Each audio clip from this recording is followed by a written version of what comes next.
क्या कभी आपको लगा है कि आप जितनी मेहनत करते हैं उतने अच्छे फिर भी नहीं बन पाते? क्या कभी ऐसा महसूस हुआ है कि लोगों की उम्मीदों पर खरा उतरते उतरते आप खुद से ही दूर हो गए हैं? क्या कभी आपने सोचा है कि आखिर वो कौन सी कमी है जो आपको सच्ची खुशी और सुकून से दूर रखती है? अगर ये सवाल आपके दिल को छूते हैं तो आज की ये किताब आपके लिए है। नमस्कार और स्वागत है आपका हिंदी ऑडियो बुक में। आज हम शुरू करने जा रहे हैं एक ऐसी प्रेरणादायक किताब की यात्रा जो हमें सिखाती है कि जिंदगी का सबसे बड़ा उपहार परफेक्ट बनना नहीं, बल्कि अपने वास्तविक स्वरूप को स्वीकार करना है। यह किताब हमें बताती है कि हम में से ज्यादातर लोग अपनी जिंदगी का बड़ा हिस्सा दूसरों की स्वीकृति पाने में लगा देते हैं। हम चाहते हैं कि लोग हमें पसंद करें, हमारी तारीफ करें, हमें सफल माने, और इसी कोशिश में हम अपनी असली पहचान खोने लगते हैं। लेकिन क्या होगा अगर खुशी का रास्ता परफेक्शन से नहीं, बल्कि अपने अपूर्ण होने को स्वीकार करने से शुरू होता हो? क्या होगा अगर हमारी कमजोरियां ही हमारी सबसे बड़ी ताकत बन सकती हों? क्या होगा अगर वल्नरेबिलिटी कमजोरी नहीं, बल्कि साहस का दूसरा नाम हो? यह किताब हमें courage, compassion, connection, authenticity, gratitude, joy और मीनिंगफुल लिविंग जैसे गहरे विषयों से परिचित कराती है। हर अध्याय हमें अपने भीतर झांकने का मौका देता है। हर पन्ना हमें याद दिलाता है कि हम जैसे हैं वैसे ही पर्याप्त हैं। इस सफर में हम जानेंगे कि परफेक्शन की दौड़ हमें कहाँ ले जाती है। हम सीखेंगे कि खुद को स्वीकार करना क्यों जरूरी है। हम समझेंगे कि रिश्तों में सच्चा जुड़ाव कैसे बनता है। हम जानेंगे कि जीवन में आनंद, कृतज्ञता और उद्देश्य का क्या महत्व है।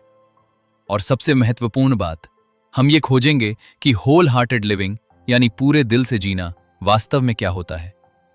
तो अगर आप अपने जीवन में अधिक आत्मविश्वास, अधिक शांति, अधिक प्रेम और अधिक सच्चाई लाना चाहते हैं, तो ये यात्रा आपके लिए बेहद खास होने वाली है। अपने दिल और दिमाग को खुला रखिए, क्योंकि आने वाले अध्याय शायद आपके सोचने का तरीका बदल दें। हिंदी ऑडियो बुक परिवार का हिस्सा बनने के लिए आपका दिल से धन्यवाद। आप देश के किसी बड़े शहर से सुन रहे हों या किसी छोटे गांव से, भारत से जुड़े हों या दुनिया के किसी दूसरे कोने से, आप इस परिवार का एक महत्वपूर्ण हिस्सा हैं। हमें जरूर बताइए कि आप कहां से सुन रहे हैं और इस किताब से क्या सीखना चाहते हैं। तो आइए अब शुरू करते हैं आत्मस्वीकृति, साहस और सच्ची खुशी की इस खूबसूरत यात्रा को। शुरू करते हैं। Chapter 1, courage, compassion and connection. क्या आपने कभी महसूस किया है कि लोगों से घिरे होने के बावजूद आपके अंदर कहीं ना कहीं अकेलेपन का एहसास बना रहता है? क्या कभी ऐसा लगा है कि आप खुद को साबित करने में इतने व्यस्त हो गए कि खुद से ही जुड़ना भूल गए? अगर हां, तो यह अध्याय आपके लिए एक नया दरवाजा खोलने वाला है। इस अध्याय की शुरुआत एक बहुत महत्वपूर्ण विचार से होती है कि हर इंसान के दिल में एक गहरी इच्छा होती है जुड़ाव की, कनेक्शन की। हम सभी चाहते हैं कि हमें समझा जाए, स्वीकार किया जाए और बिना किसी शर्त के प्यार किया जाए। लेकिन अक्सर हम ये सोचने लगते हैं कि हमें पहले बेहतर बनना होगा, ज्यादा सफल बनना होगा, ज्यादा परफेक्ट बनना होगा, तभी हम प्यार और सम्मान के योग्य बनेंगे। यहीं से हमारी सबसे बड़ी भूल शुरू होती है। लेखक बताती हैं कि सच्चा जुड़ाव तब पैदा नहीं होता जब हम अपनी कमजोरियों को छुपाते हैं, बल्कि तब पैदा होता है जब हम अपने वास्तविक रूप में दुनिया के सामने आने का साहस करते हैं। यहीं पर करेज यानी साहस की भूमिका शुरू होती है। साहस का मतलब डर का ना होना नहीं है। साहस का मतलब है डर के बावजूद अपने सच्चे स्वरूप को स्वीकार करना। जब हम अपनी गलतियों को स्वीकार करते हैं, जब हम ये मानते हैं कि हम हर समय मजबूत नहीं रह सकते, तब हम वास्तव में इंसान बनते हैं और यही इंसानियत हमें दूसरों से जोड़ती है।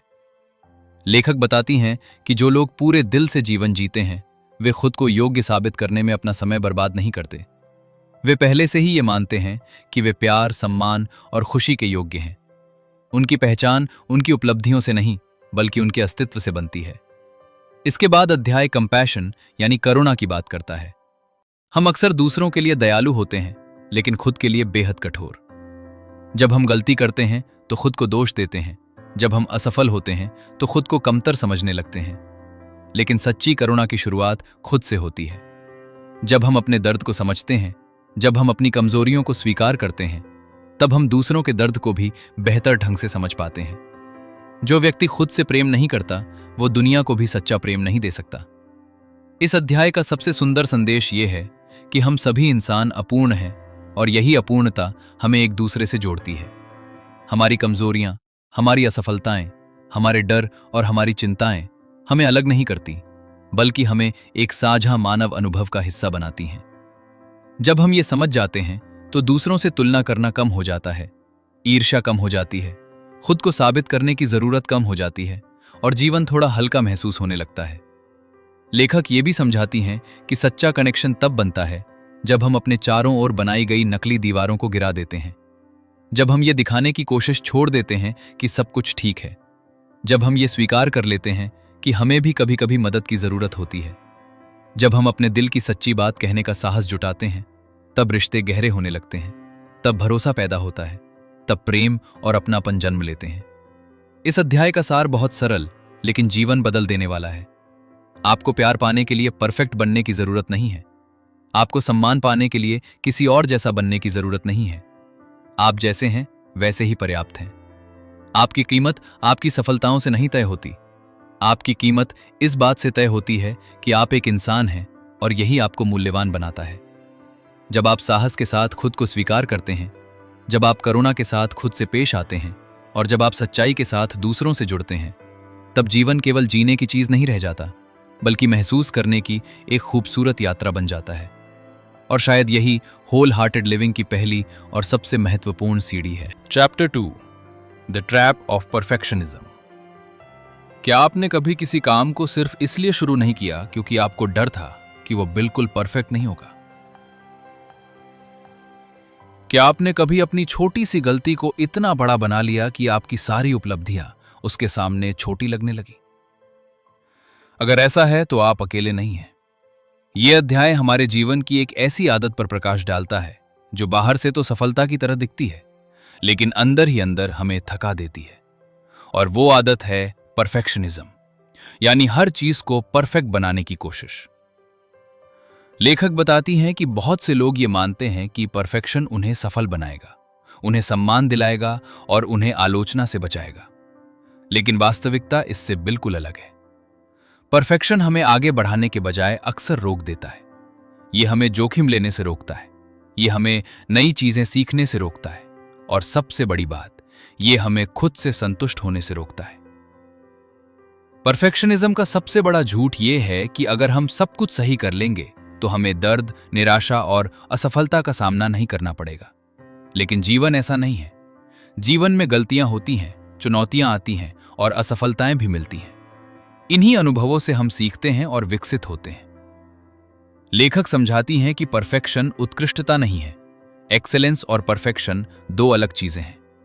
उत्कृष्टता का मतलब है अपना सर्वश्रेष्ठ देना, सीखना और आगे बढ़ना, जबकि परफेक्शन का मतलब है गलती से इतना डरना कि हम कोशिश करने से भी डरने लगे। जब कोई व्यक्ति परफेक्शन के जाल में फंस जाता है तो वो हर समय खुद को जज करता रहता है। उसे हमेशा लगता है कि वो पर्याप्त अच्छा नहीं है। चाहे वो कितनी भी उपलब्धियां हासिल कर ले, उसके मन में हमेशा एक आवाज चलती रहती है जो कहती है कि अभी और बेहतर बनो, अभी और मेहनत करो, अभी और साबित करो। और यही आवाज धीरे धीरे उसकी शांति छीन लेती है।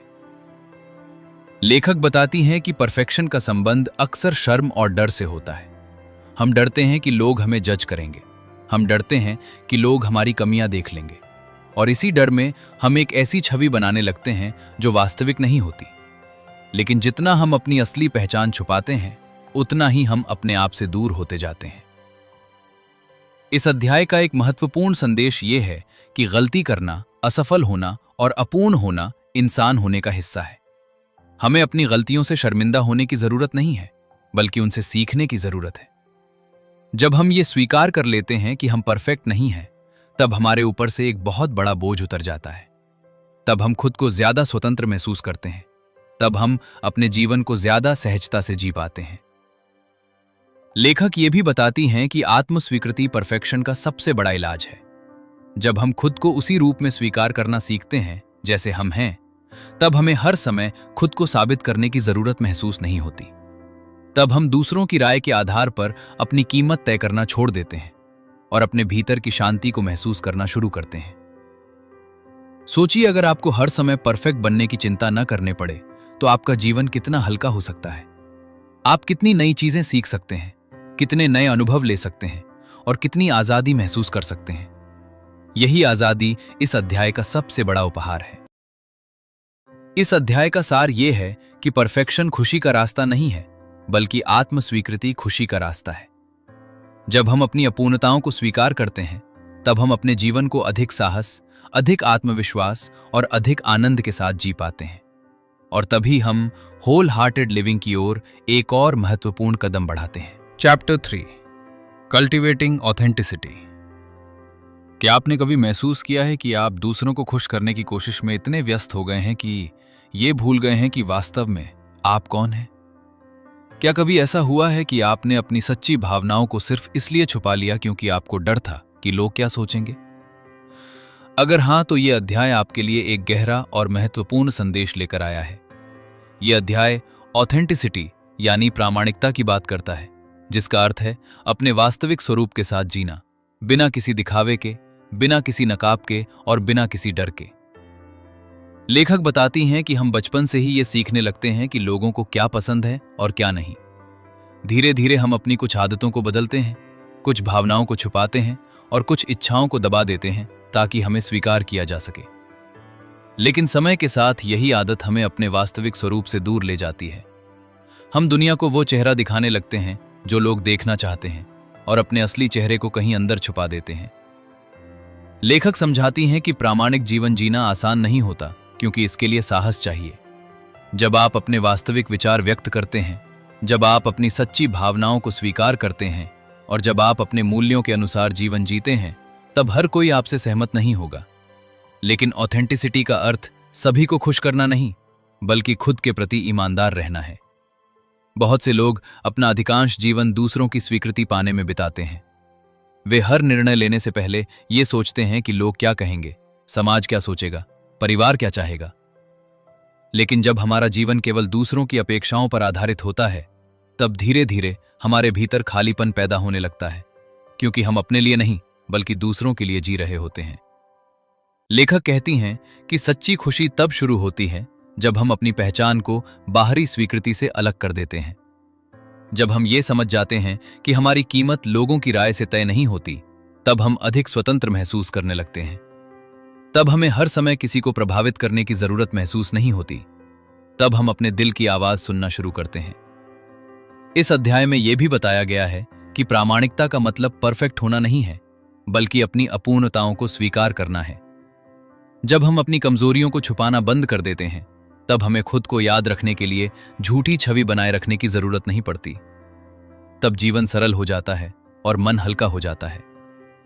लेखक हमें यह सोचने के लिए प्रेरित करती हैं कि अगर दुनिया में किसी के जज करने का डर न हो, तो हम कौन बनना चाहेंगे, हम क्या करना चाहेंगे और किस तरह का जीवन जीना चाहेंगे।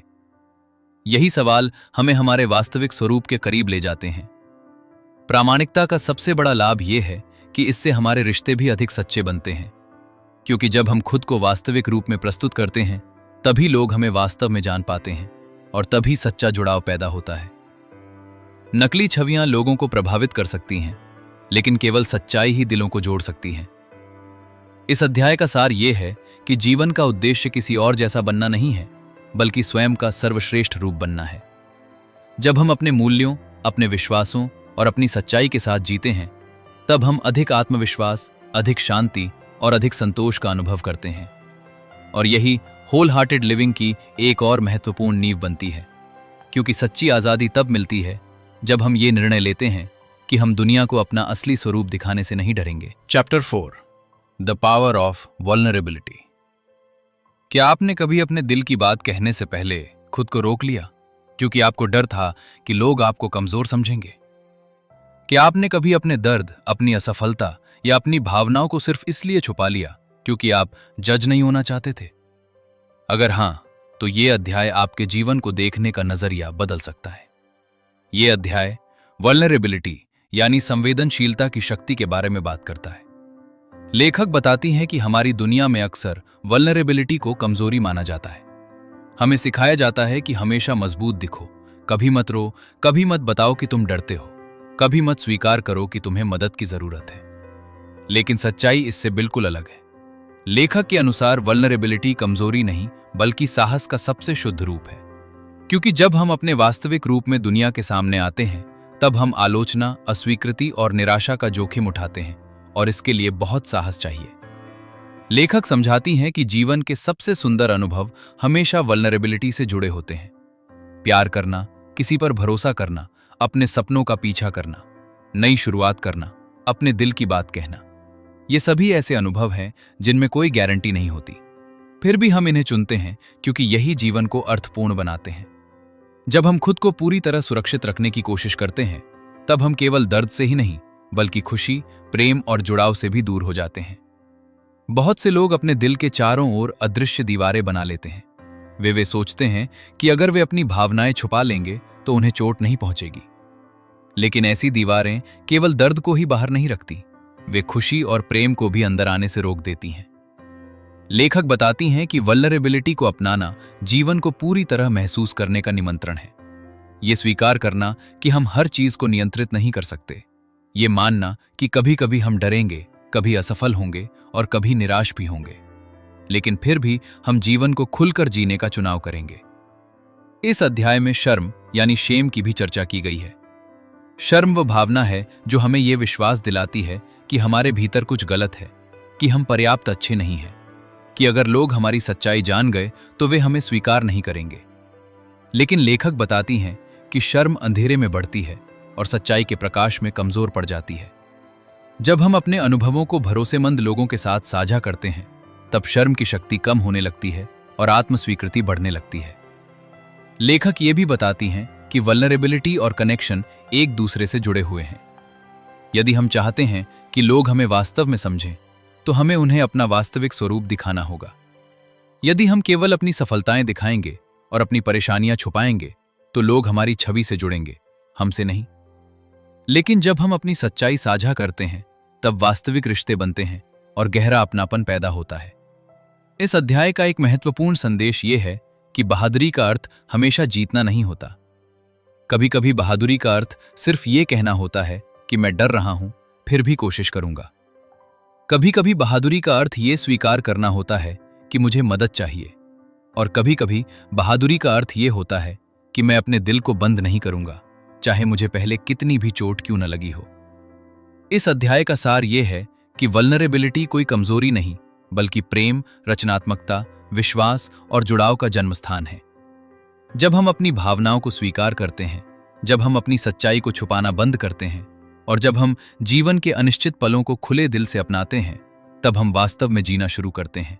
और यही होल हार्टेड लिविंग का एक बेहद महत्वपूर्ण हिस्सा है, क्योंकि सबसे गहरे संबंध और सबसे खूबसूरत अनुभव हमेशा खुले दिल से जीने वालों को ही मिलते हैं। Chapter 5, cultivating resilience.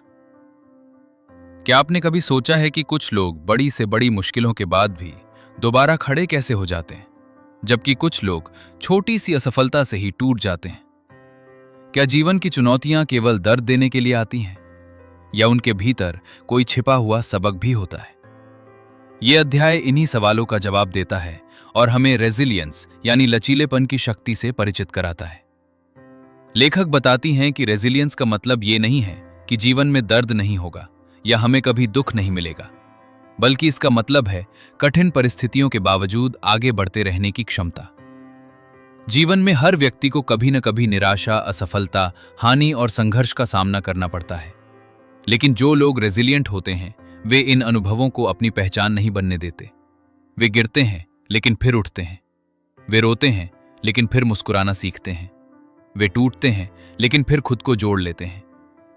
लेखक समझाती हैं कि रेजिलियंस कोई ऐसी चीज नहीं है जिसके साथ हम पैदा होते हैं, बल्कि ये एक कौशल है जिसे समय के साथ विकसित किया जा सकता है। और इसकी शुरुआत तब होती है जब हम अपने दर्द को स्वीकार करना सीखते हैं।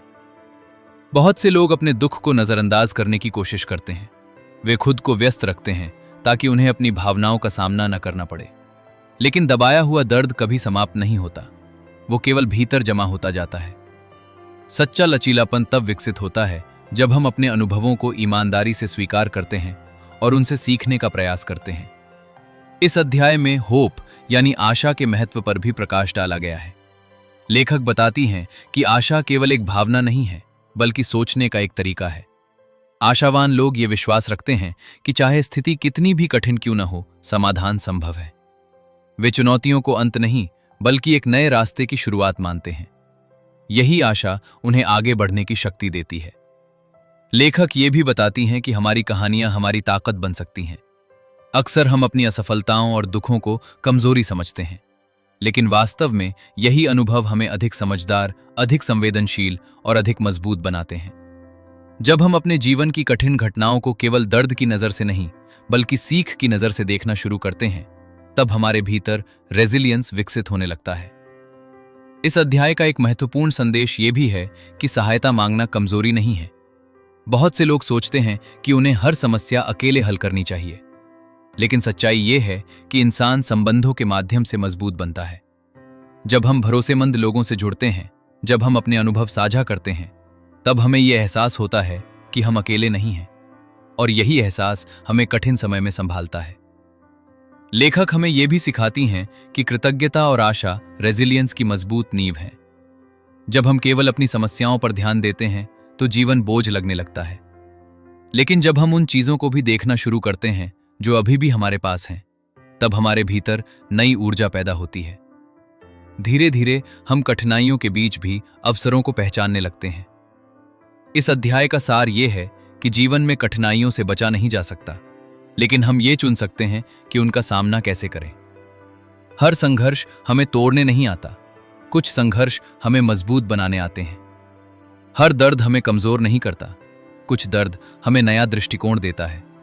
और हर असफलता हमें रोकने नहीं आती, कुछ असफलताएं हमें बेहतर दिशा दिखाने आती हैं।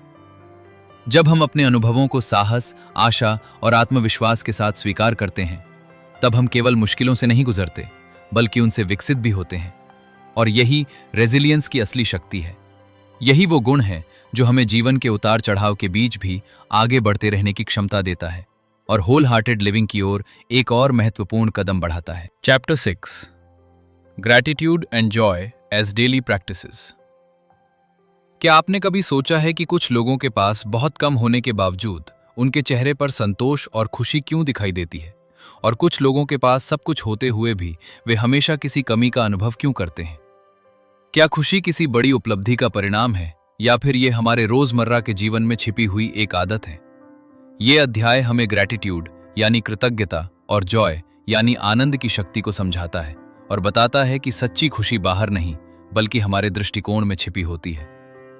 लेखक बताती हैं कि हम अक्सर ये सोचते हैं कि जब हमें वो सब मिल जाएगा जिसकी हमें इच्छा है, तब हम खुश होंगे। लेकिन जीवन का अनुभव बताता है कि इच्छाओं की सूची कभी समाप्त नहीं होती। एक लक्ष्य पूरा होता है तो दूसरा सामने आ जाता है, एक सपना पूरा होता है तो नया सपना जन्म ले लेता है, और इसी दौड़ में हम वर्तमान पल की सुंदरता को महसूस करना भूल जाते हैं। कृतज्ञता हमें इसी भूल से बाहर निकालती है। कृतज्ञता का अर्थ केवल धन्यवाद कहना नहीं है, बल्कि ये पहचानना है कि हमारे जीवन में पहले से कितना कुछ अच्छा मौजूद है।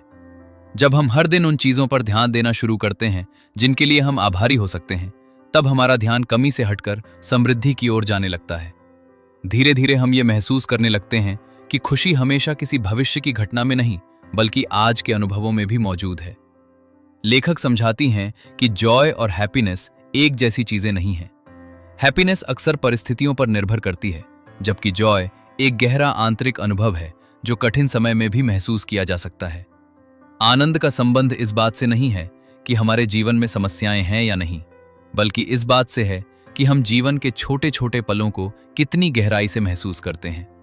एक बच्चे की मुस्कान, किसी प्रियजन की आवाज, सुबह की ठंडी हवा, किसी पुराने मित्र का संदेश या परिवार के साथ बिताया गया एक साधारण पल भी जॉय का स्रोत बन सकता है। लेकिन हम इन्हें तभी महसूस कर पाते हैं जब हम सचेत होकर वर्तमान में जीते हैं। इस अध्याय में लेखक एक दिलचस्प बात बताती हैं कि बहुत से लोग खुशी से ज्यादा डर का अभ्यास करते हैं। जब जीवन अच्छा चल रहा होता है, तब भी वे ये सोचकर चिंतित रहते हैं कि कहीं कुछ बुरा ना हो जाए। वे आनंद के क्षणों को पूरी तरह जीने के बजाय भविष्य की आशंकाओं में उलझ जाते हैं, लेकिन ऐसा करने से वे वर्तमान की खुशी खो देते हैं। लेखक हमें सिखाती हैं कि आनंद को पूरी तरह महसूस करने के लिए हमें अनिश्चितता को स्वीकार करना होगा। हमें यह समझना होगा कि जीवन में कोई गारंटी नहीं है, और यही अनिश्चितता जीवन को मूल्यवान बनाती है। कृतज्ञता का अभ्यास हमें मानसिक रूप से भी मजबूत बनाता है। जब हम अपने जीवन की अच्छी बातों को पहचानते हैं, तब चुनौतियां हमें पूरी तरह नहीं तोड़ पाती, क्योंकि हमें याद रहता है कि कठिनाइयों के बीच भी हमारे पास बहुत कुछ है जिसकी हम सराहना कर सकते हैं। यही दृष्टिकोण हमें आशा और संतुलन देता है। लेखक ये भी बताती हैं कि कृतज्ञता और आनंद एक दूसरे से गहराई से जुड़े हुए हैं। जितनी अधिक कृतज्ञता हम महसूस करते हैं, उतना अधिक आनंद हमारे जीवन में आता है, और जितना अधिक आनंद हम अनुभव करते हैं, उतना ही अधिक हम जीवन की सुंदरता को पहचान पाते हैं। ये एक सकारात्मक चक्र बन जाता है जो धीरे धीरे हमारे पूरे जीवन को बदल सकता है। इस अध्याय का सबसे महत्वपूर्ण संदेश ये है कि खुशी कोई मंजिल नहीं है, बल्कि एक अभ्यास है। ये कोई ऐसी चीज नहीं जो भविष्य में मिले, बल्कि एक ऐसा अनुभव है जिसे आज चुना जा सकता है। जब हम हर दिन थोड़ी कृतज्ञता का अभ्यास करते हैं, जब हम छोटे छोटे पलों की सुंदरता को पहचानते हैं, और जब हम जीवन को पूरी जागरूकता के साथ जीते हैं, तब आनंद स्वाभाविक रूप से हमारे भीतर विकसित होने लगता है। इस अध्याय का सार ये है कि जीवन की सबसे मूल्यवान चीजें अक्सर साधारण दिखती हैं, लेकिन जब हम उन्हें कृतज्ञ हृदय से देखते हैं, तब वही साधारण पल असाधारण बन जाते हैं। और यही ग्रैटिट्यूड और जॉय की असली शक्ति है, जो हमें होल हार्टेड लिविंग की ओर और भी गहराई से ले जाती है। Chapter 7, creativity and play. क्या आपको याद है वो समय जब आप बिना किसी डर के कुछ नया करने की कोशिश करते थे? जब आप केवल आनंद के लिए चित्र बनाते थे, खेलते थे, गाते थे, या अपनी कल्पनाओं में खो जाते थे? क्या आपको याद है कि तब आपको इस बात की चिंता नहीं होती थी कि लोग क्या सोचेंगे या आपका काम कितना परफेक्ट होगा? ये अध्याय हमें उसी खोई हुई दुनिया की ओर वापस ले जाता है और बताता है कि क्रिएटिविटी यानी रचनात्मकता और प्ले यानी खेल भावना केवल बच्चों के लिए नहीं, बल्कि हर इंसान के लिए आवश्यक है। लेखक बताती हैं कि बहुत से लोग रचनात्मकता को केवल कलाकारों, लेखकों, संगीतकारों या अभिनेताओं से जोड़कर देखते हैं, लेकिन वास्तव में रचनात्मकता हर व्यक्ति के भीतर मौजूद होती है। ये केवल कला बनाने की क्षमता नहीं है, बल्कि जीवन को नए दृष्टिकोण से देखने की क्षमता है, समस्याओं के नए समाधान खोजने की क्षमता है, और अपने विचारों को स्वतंत्र रूप से व्यक्त करने की क्षमता है। जब हम रचनात्मकता को दबा देते हैं, तब हम अपने एक महत्वपूर्ण हिस्से को भी दबा देते हैं। लेखक समझाती हैं कि समाज में अक्सर उत्पादकता को इतना महत्व दिया जाता है कि लोग खेलना और आनंद लेना भूल जाते हैं। हर समय व्यस्त रहना, हर समय कुछ हासिल करने की कोशिश करना और हर समय परिणामों के बारे में सोचना धीरे धीरे हमारे जीवन से सहजता और उत्साह को खत्म कर देता है। लेकिन प्ले केवल मनोरंजन नहीं है, ये मानसिक स्वास्थ्य, भावनात्मक संतुलन और रचनात्मक सोच के लिए आवश्यक है। जब हम खेलते हैं, हंसते हैं और बिना किसी उद्देश्य के कुछ करते हैं, तब हमारा मन स्वतंत्र महसूस करता है और नई संभावनाओं के लिए खुल जाता है।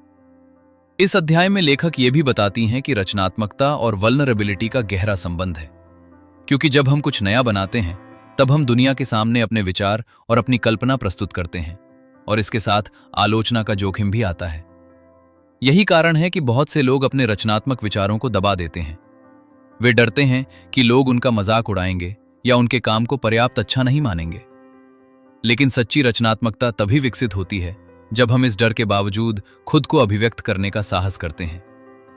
लेखक कहती हैं कि पूर्णता की चाह रचनात्मकता की सबसे बड़ी दुश्मन है। जब हम हर काम को परफेक्ट बनाने की कोशिश करते हैं, तब हम प्रयोग करना बंद कर देते हैं। हम गलतियां करने से डरने लगते हैं और धीरे धीरे सीखना भी बंद कर देते हैं। लेकिन रचनात्मकता का स्वभाव ही प्रयोग करना है, नई राहें खोजनी है और कभी कभी असफल होना भी है, क्योंकि हर असफल प्रयास हमें कुछ नया सिखाता है। इस अध्याय में यह भी बताया गया है कि खेल भावना केवल बच्चों की जरूरत नहीं है, वयस्कों को भी हंसने, मस्ती करने और बिना किसी लक्ष्य के कुछ करने की आवश्यकता होती है।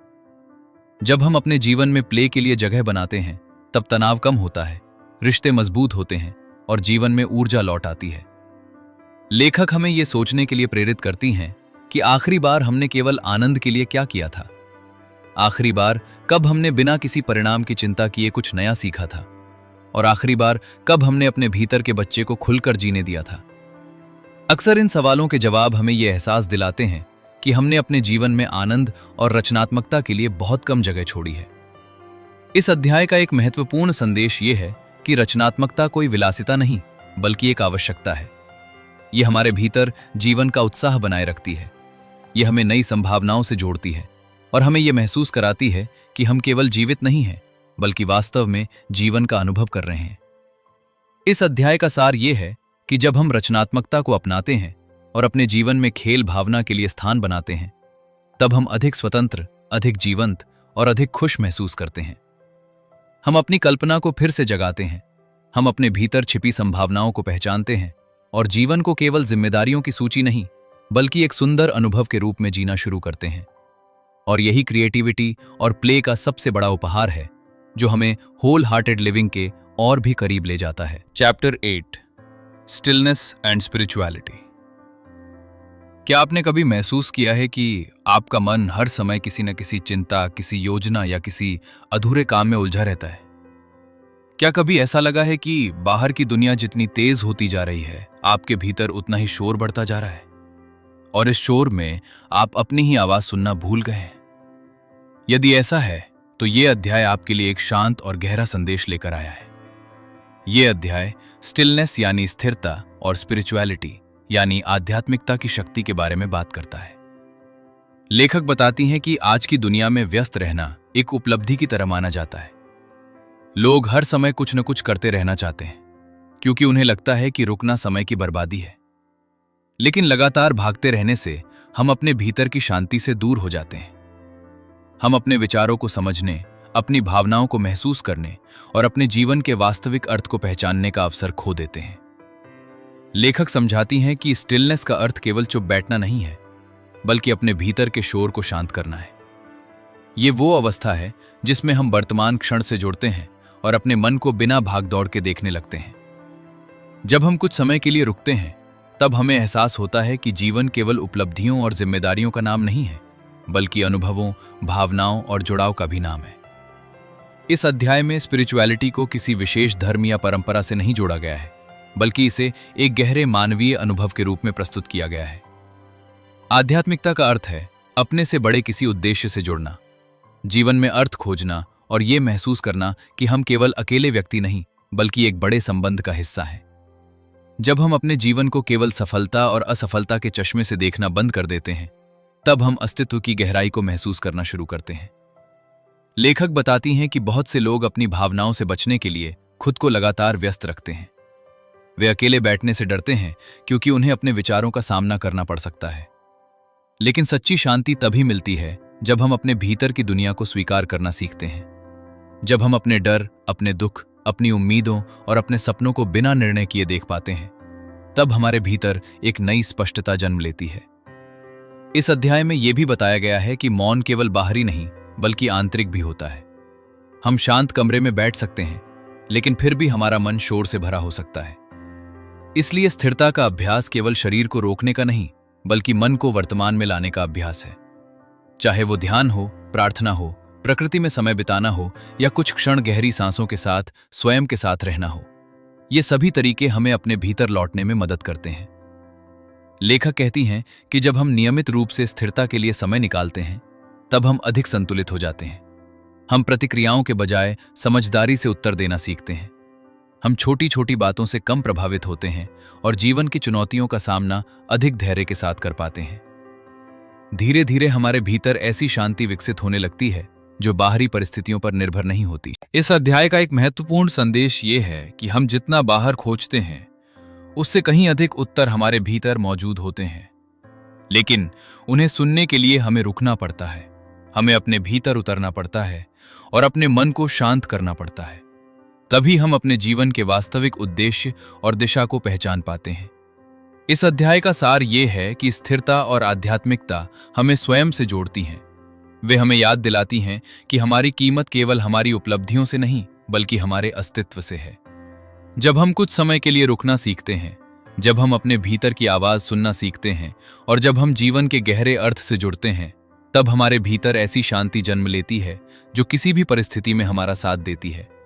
और यही स्टिलनेस और स्पिरिचुअलिटी का सबसे बड़ा उपहार है, जो हमें होल हार्टेड लिविंग की यात्रा में और अधिक गहराई और संतुलन प्रदान करता है। Chapter 9, meaningful work and purpose. क्या आपने कभी अपने आप से यह सवाल पूछा है कि मैं जो कर रहा हूं उसका वास्तविक अर्थ क्या है? क्या कभी ऐसा महसूस हुआ है कि जीवन की भागदौड़ में आप लगातार व्यस्त तो हैं, लेकिन भीतर से संतुष्ट नहीं हैं। क्या कभी आपको लगा है कि सफलता मिलने के बाद भी कुछ कमी सी महसूस होती है? यदि हाँ, तो ये अध्याय आपके लिए एक महत्वपूर्ण संदेश लेकर आया है। ये अध्याय मीनिंगफुल वर्क यानी अर्थपूर्ण कार्य और पर्पस यानी जीवन के उद्देश्य के बारे में बात करता है। लेखक बताती हैं कि हर इंसान के भीतर ये इच्छा होती है कि उसका जीवन केवल गुजर न जाए, बल्कि उसका कोई अर्थ भी हो। हम सभी ये महसूस करना चाहते हैं कि हमारे कार्यों का महत्व है, कि हम किसी न किसी रूप में दुनिया में योगदान दे रहे हैं और हमारे जीवन का अस्तित्व केवल जिम्मेदारियों को पूरा करने तक सीमित नहीं है। लेखक समझाती हैं कि मीनिंगफुल वर्क का मतलब केवल नौकरी या व्यवसाय नहीं है, बल्कि कोई भी ऐसा कार्य है जिसमें हमें उद्देश्य दिखाई देता है। ये एक शिक्षक का अपने विद्यार्थियों को मार्गदर्शन देना हो सकता है, एक माता पिता का अपने बच्चों का पालन पोषण करना हो सकता है, किसी कलाकार का अपनी कला के माध्यम से लोगों को प्रेरित करना हो सकता है, या किसी साधारण व्यक्ति का दूसरों के जीवन में सकारात्मक बदलाव लाना हो सकता है। अर्थपूर्ण कार्य वो है जो हमारे मूल्यों और हमारी आत्मा से जुड़ा हुआ हो। इस अध्याय में लेखक ये भी बताती हैं कि समाज अक्सर सफलता को धन, पद और प्रतिष्ठा से मापता है, लेकिन सच्ची संतुष्टि केवल बाहरी उपलब्धियों से नहीं आती। बहुत से लोग अपने जीवन में सब कुछ हासिल कर लेते हैं, फिर भी भीतर खालीपन महसूस करते हैं, क्योंकि उन्होंने सफलता तो पाई होती है, लेकिन उद्देश्य नहीं पाया होता। उद्देश्य हमें यह एहसास कराता है कि हम जो कर रहे हैं वो क्यों कर रहे हैं, और यही समझ हमारे कार्यों को गहराई प्रदान करती है। लेखक कहती हैं कि जब हम केवल दूसरों की अपेक्षाओं के अनुसार जीवन जीते हैं, तब हम अपने वास्तविक उद्देश्य से दूर हो जाते हैं। हम ऐसे लक्ष्य चुन लेते हैं जो शायद हमारे दिल के नहीं होते, और धीरे धीरे हम थकान और असंतोष महसूस करने लगते हैं। लेकिन जब हम अपने मूल्यों को पहचानते हैं और उनके अनुसार निर्णय लेते हैं, तब जीवन अधिक अर्थपूर्ण महसूस होने लगता है। इस अध्याय में यह भी बताया गया है कि उद्देश्य हमेशा कोई बहुत बड़ा या असाधारण लक्ष्य नहीं होता। कभी कभी उद्देश्य छोटे छोटे कार्यों में भी छिपा होता है। किसी की सहायता करना, किसी को प्रेरित करना, अपने परिवार के लिए प्रेम और सुरक्षा का वातावरण बनाना, या अपने काम को ईमानदारी और समर्पण के साथ करना भी उद्देश्यपूर्ण जीवन का हिस्सा हो सकता है। लेखक हमें यह समझाती हैं कि उद्देश्य खोजने की बजाय उसे जीना अधिक महत्वपूर्ण है, क्योंकि बहुत से लोग अपने जीवन का अर्थ खोजने में इतने व्यस्त हो जाते हैं कि वर्तमान में उपलब्ध अवसरों को देख ही नहीं पाते। उद्देश्य अक्सर हमारे दैनिक कार्यों में ही प्रकट होता है, जब हम उन्हें जागरूकता और समर्पण के साथ करते हैं। इस अध्याय का एक महत्वपूर्ण संदेश ये है कि मीनिंगफुल वर्क और पर्पस हमें कठिन समय में भी शक्ति देते हैं।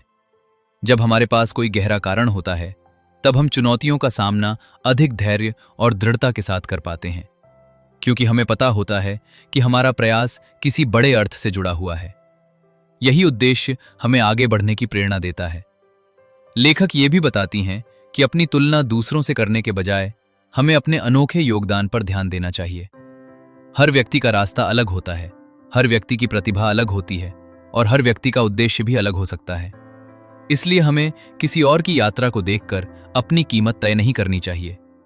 इस अध्याय का सार ये है कि जीवन का वास्तविक संतोष केवल सफलता में नहीं, बल्कि अर्थ में छिपा है। जब हम अपने मूल्यों के अनुसार कार्य करते हैं, जब हम अपने योगदान को पहचानते हैं, और जब हम अपने जीवन को किसी उद्देश्य से जोड़ते हैं, तब हमें गहरी संतुष्टि और आंतरिक शांति का अनुभव होता है। और यही मीनिंगफुल वर्क और पर्पस का सबसे बड़ा उपहार है, जो हमें होल हार्टेड लिविंग की यात्रा में और अधिक स्पष्टता, आत्मविश्वास और संतोष प्रदान करता है। तो दोस्तों, आज हमने द गिफ्ट्स ऑफ इम्परफेक्शन की इस खूबसूरत यात्रा को पूरा किया। इस सफर में हमने सीखा कि सच्ची खुशी परफेक्ट बनने में नहीं, बल्कि खुद को स्वीकार करने में है। हमने जाना कि साहस, करुणा, जुड़ाव, प्रामाणिकता, संवेदनशीलता, कृतज्ञता, रचनात्मकता, शांति और उद्देश्यपूर्ण जीवन ही हमें पूरे दिल से जीना सिखाते हैं। अगर इस किताब की कोई बात आपके दिल को छू गई हो, अगर किसी अध्याय ने आपको अपने जीवन को नए नजरिए से देखने के लिए प्रेरित किया हो, तो उस सीख को अपने जीवन का हिस्सा जरूर बनाइए, क्योंकि ज्ञान तभी मूल्यवान बनता है जब वो हमारे व्यवहार में दिखाई देने लगे। याद रखिए, आपको किसी और जैसा बनने की जरूरत नहीं है। आपको केवल अपने सबसे सच्चे और सबसे बेहतर स्वरूप तक पहुंचना है। आपकी अपूर्णताएं, आपकी कमजोरियां और आपके संघर्ष ही आपको एक अनोखा इंसान बनाते हैं। हिंदी ऑडियो बुक परिवार के साथ इस पूरी यात्रा में जुड़े रहने के लिए आपका दिल से धन्यवाद। अगर आपको ये ऑडियो बुक पसंद आई हो तो वीडियो को लाइक कीजिए, शेयर कीजिए और चैनल को सब्सक्राइब करके बेल आइकन जरूर दबाइए ताकि आने वाली बेहतरीन किताबों की सीख आप तक सबसे पहले पहुंच सके।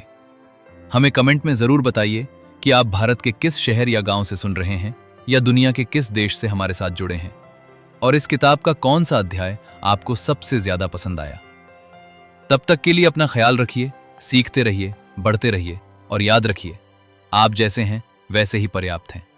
मिलते हैं अगली प्रेरणादायक किताब के साथ हिंदी ऑडियो बुक पर।